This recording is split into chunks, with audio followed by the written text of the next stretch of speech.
Class 10th math बच्चे जैसे कि आपका चैप्टर नंबर 4 की एक्सरसाइज 4.4 चल रही है बेटा, जिसमें हम आपके एप्लीकेशन क्वेश्चंस कर रहे हैं और इसमें हम ट्रू फॉल्स कर रहे थे। इसमें बेटा ये आपका नेक्स्ट ट्रू फॉल्स है। इसमें बेटा आपका है it is possible to design a rectangular park. मुझे बोला गया है क्या ये पॉसिबल है एक रेक्टेंगुलर पार्क को डिज़ाइन करना जिसका हमें पेरीमीटर, ये पेरीमीटर है बेटा, ठीक है, पी से डिनोट करते हैं। पेरीमीटर दिया हुआ है 80 मीटर और आपका एरिया दिया हुआ है 400 मीटर स्क्वायर, ठीक है। इफ सो अगर है then find the length and breadth, तो मुझे लेंथ और ब्रेड्थ निकालने को बोली गई है।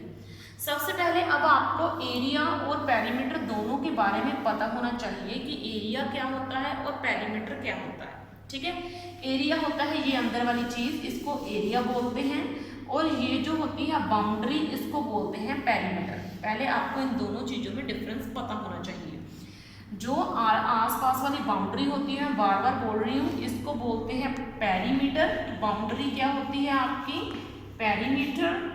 और ये जो बीच वाली चीज होगी इंटरनल जो फील्ड हो गया वो आपका हो गया एरिया, ये इंटरनल वाली चीज, ठीक है। तो अब मुझे बोला गया है कि आपको जो बाउंड्री है उसकी टोटल लेंथ यानी कि पेरीमीटर दिया हुआ है 80 मीटर्स और जो एरिया है वो मुझे दिया है 400 मीटर स्क्वायर, ठीक है।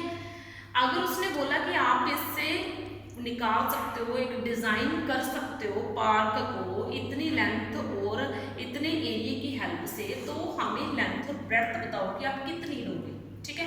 पहली बात तो ना तो मुझे लेंथ पता है ना मुझे ब्रेड्थ पता है, तो मैंने क्या करा, मैंने पार्क की लेंथ को L मान लिया।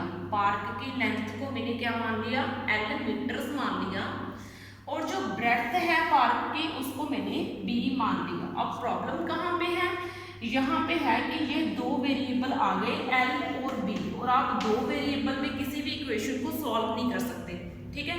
या तो आपकी इक्वेशन पूरी की पूरी L में होनी चाहिए या फिर आपकी इक्वेशन ओनली B में होनी चाहिए, यानी कि आपको L और B में से एक चीज रिमूव करनी ही पड़ेगी, ठीक है। अब देखो मैंने क्या करा, मैंने पेरीमीटर जो है उसका फॉर्मूला लिखा।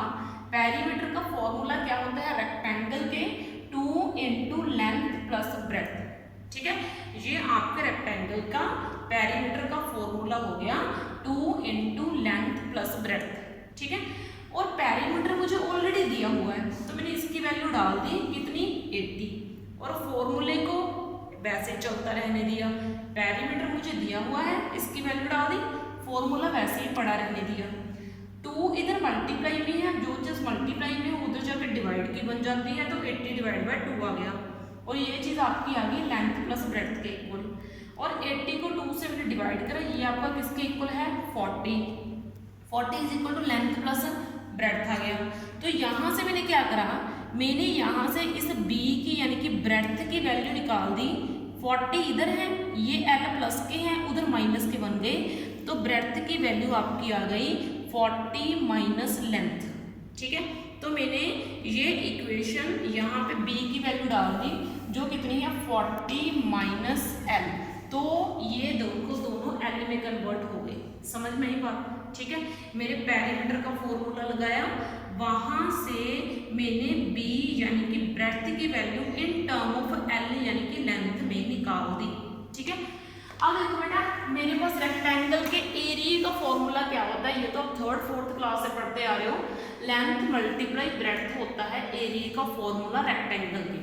अब मुझे लेंथ जो है वो दी हुई है L, और ब्रेड्थ जो है वो अभी आपने कितनी निकाली, 40 माइनस L, ठीक है। अब मैंने इन दोनों को मल्टीप्लाई करा, L को 40 से मल्टीप्लाई करा तो कितना आ गया 40L, इस L को इस L से मल्टीप्लाई करा तो कितना आ गया आपका L स्क्वायर, और एरिया आपको दिया हुआ है, कितना दिया हुआ है 400, ठीक है। अब देखो बेटा मैंने क्या करा, 400 ये जो 40L इधर प्लस के हैं, यहाँ पे अगर कोई साइन है ना दिख रहा तो ये पॉजिटिव है मीन्स, तो ये उधर जाके किस चीज के बन गए, आपके नेगेटिव के बन गए, और ये है आपके नेगेटिव, तो उधर जाके किस चीज के बन गए, आपके पॉजिटिव के बन गए, ठीक है। और क्वाड्रेटिक इक्वेशन क्या कहती है कि स्क्वायर वाली टर्म आपकी आगे होनी चाहिए और एल वाली टर्म आपकी यानी कि एक पावर वाली जिसकी पावर 1 हो वो टर्म बीच में रहनी चाहिए, और ये वाली टर्म आपकी जिसके साथ कुछ भी ना हो, कोई एल कुछ भी ना हो, बी ना हो, मीन्स कांस्टेंट टर्म वो आपके पीछे रहनी चाहिए। ठीक है, अब हमें चेक करना है इसका डिस्क्रिमिनेंट। क्या चेक करना है हमें? इसका डिस्क्रिमिनेंट। ठीक है, तो डिस्क्रिमिनेंट हम इसका चेक करेंगे। डिस्क्रिमिनेंट का फॉर्मूला क्या होता है आपका? b2 minus 4ac। इसकी वैल्यू या तो 0 से बड़ी आनी चाहिए या फिर 0 के इक्वल आनी चाहिए, तो इसका आंसर निकलेगा। अगर इसका आंसर नेगेटिव में आ गया तो इसका आंसर पॉसिबल नहीं है, तो ये नहीं निकलेगा इसका आंसर। ठीक है, तो मुझे ये आंसर चाहिए, या तो इसकी वैल्यू ग्रेटर देन 0 चाहिए या फिर पूरी 0 आनी चाहिए। तो मैंने यहाँ से a निकाला। a एल स्क्वायर का कोफिशिएंट हो गया जो कि 1 है। अगर आधे बच्चे कहेंगे यहाँ पे कुछ नहीं है, कुछ नहीं है तो यहाँ पे 1 होता है भाई। अब देखो कुछ भी ना होने का मतलब तो ये होगा कि यहाँ पे 0 है। आगे देखो आपका b है, b की वैल्यू कितनी हो गई? माइनस के 40। ठीक है, और c की वैल्यू आपकी कितनी हो गई? प्लस के 400। ठीक है, और आपका फॉर्मूला क्या होता है? b2 minus 4ac। b2 की वैल्यू आपकी कितनी हो गई? ये आपकी हो गई माइनस 40 का मुझे करना है स्क्वायर, क्योंकि b का स्क्वायर मांगा है। माइनस 4, a की वैल्यू कितनी है मेरे पास? 1, और c की वैल्यू कितनी है मेरे पास? 400। और 40 का स्क्वायर कितना होता है? वो होता है आपका 1600, और 4 को 4 से मल्टीप्लाई करा गया आपका कितना? 1600, और मेरे पास कितना आ गया? 0। यही तो मैं चाहती थी कि या तो मेरा आंसर 0 आना चाहिए या फिर 0 से बड़ा आना चाहिए, तो मेरा आंसर 0 आ गया। इसका मतलब ये पार्क हम डिजाइन कर सकते हैं। आंसर तो ट्रू है, ठीक है, कि पार्क तो डिजाइन हो सकता है, लेकिन उन्होंने ये बोला कि अगर आप पार्क डिजाइन करोगे तो उसकी लेंथ और ब्रेड्थ कितनी रखोगे। ठीक है ना, तो यानी कि अब मुझे बतानी है इसकी लेंथ और ब्रेड्थ, कि इसकी लेंथ और ब्रेड्थ कितनी होने वाली है। ठीक है, तो अब देखो आपका फॉर्मूला होता है कौन सा?